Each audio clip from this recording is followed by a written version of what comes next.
Hello you guys, and welcome to Abundantly Minimal. My name is Sarah and I am once again joined by Kristen Marie. And today we're going to be talking about some of our best decluttering hacks to help you simplify your life and have a more minimalist lifestyle. These are great hacks to help you with specifically like decluttering, but also to help deal with other types of clutter in our lives like mental clutter, emotional clutter, just having a more minimalist mindset. So I'm really excited. We put together a great list today. And here's the great news. We'll share 5 here in this video, but then you can actually check out Kristen's video right afterwards to continue and have 10, well, it will be 10. You will. No, you're right.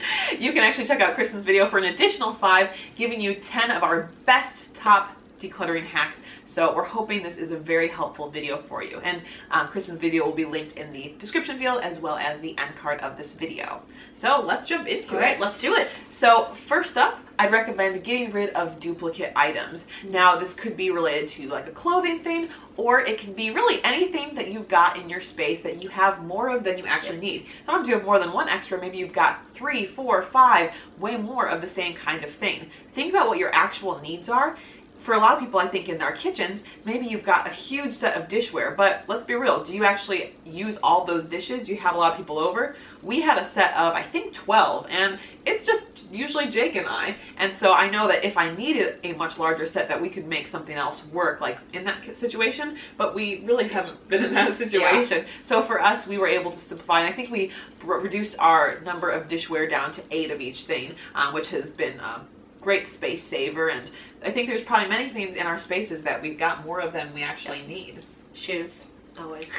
Just always. The next one is the 6-month rule. Unless something is seasonal, like maybe a Christmas sweater or like a dress you wear at a certain occasion, like once a year, if it's something you haven't worn or used in 6 months' time, find somebody else who will use it. Donate it or sell it. But 6 months is a pretty good stretch of time to know, am I using this? Is it adding value to my life? Absolutely. Am I going to need it in the future? Just if you haven't used it in 6 months' time, chances are you're probably not going to need it. Absolutely. And since it's a yearly kind of thing, you know, when you look at 6 months past, 6 months forward, it really does account well for, it's a very generous kind of rule. You know, it's not saying, well, did you use it this month? It gives you a little bit more flexibility there, which is great, especially if you're starting out with more of a minimalist lifestyle because it's relatively laid back. Exactly. Next up, make sure everything you own has a really clear place that it belongs.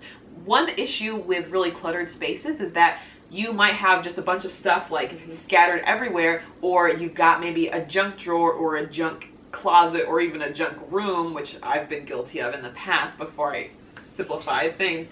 And when they don't have a set spot, it makes it really tough when you're trying to clean things up and stay more organized because you don't know where it belongs and you don't know where your stuff is going to be when you need it. So your stuff really does deserve to have a clear spot where it's easy to find your things. With this tip, it's not saying get rid of everything, but if you are able to simplify more and have a set spot for things, it will just make your life so much easier. Of course. And like a less stressful home or work environment. Absolutely. The next tip is to deep clean. And when I say this, I mean go to your closets, your cabinets, wherever you really need to declutter. Take everything out so there's nothing there, like blank canvas. Wipe those places just so you can kind of dust, and so you are deep cleaning that space. For example, for my makeup drawers, I deep clean. I take everything out, I wipe it down, then I say, okay, what am I still using? What's something I haven't used anymore? What's something that really has expired but it's just sitting there because I paid full price for it and don't want to get rid of it? Usually lipsticks and foundations.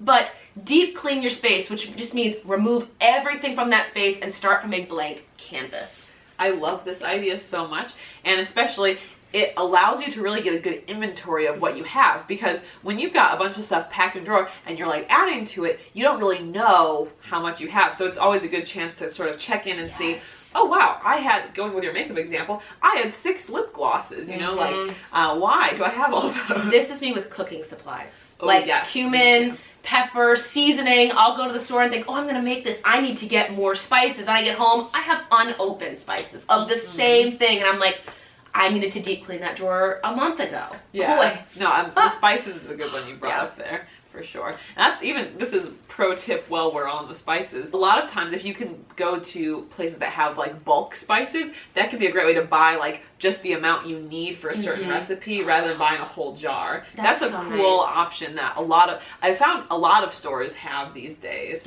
I didn't know that. I will have to look into that because I have like so much, just like big jars because I need to use that much for a recipe. Learning.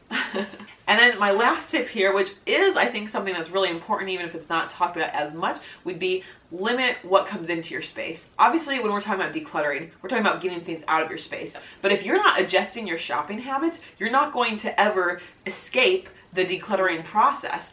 Gradually, if you can cut down what you're actually bringing into your space and limit what you're purchasing, you're going to have less you have to deal with later and less you have to declutter. So you can like preventative. And that's hard because we live in such a consumer-driven economy. True. Everywhere you look, advertisers, social media commercials show you you're happy when you have a closet filled with possessions or a house filled with things. But if you're not adjusting, like you said, well, you're just going to be overwhelmed with so much stuff. So you're really going against the grain of what you've been raised with and what you see in society. Yeah. Well, I think that's where like the minimalism approach can be so helpful and why I especially think for young people, I mean, minimalism is great for all ages, but especially why I hope more young people continue living that way is because think about how much money you can save by adjusting these shopping habits early. And then it enables you to have a much more, secure financial future and be able to have more opportunities. I mean, I'm like very frugal. I mean, I'm very proud that Goodwill is my favorite store for clothing, and really like to save money for things that matter a lot to me, like doing different trips or even just saving up for like our home in the future and that sort of thing. So being able to shift things and have a much more proactive, preventative kind of approach means that you won't have to spend as much time decluttering. And before you buy things in your space and bring them into your space, you can save that money for other things. Like, I think that's really like the win-win. All these different parts are affected. Our physical space, our financial situation, our energy and time. It all is connected here. Exactly. Make a good space. Yes, exactly. Absolutely. Well, thank you guys so much for joining us for today's video, but there still are 5 additional really great tips that we have over on Kristen's channel, so definitely go check that out. It's been a blast to do all these videos together here, and we will see you guys in the next video. Bye!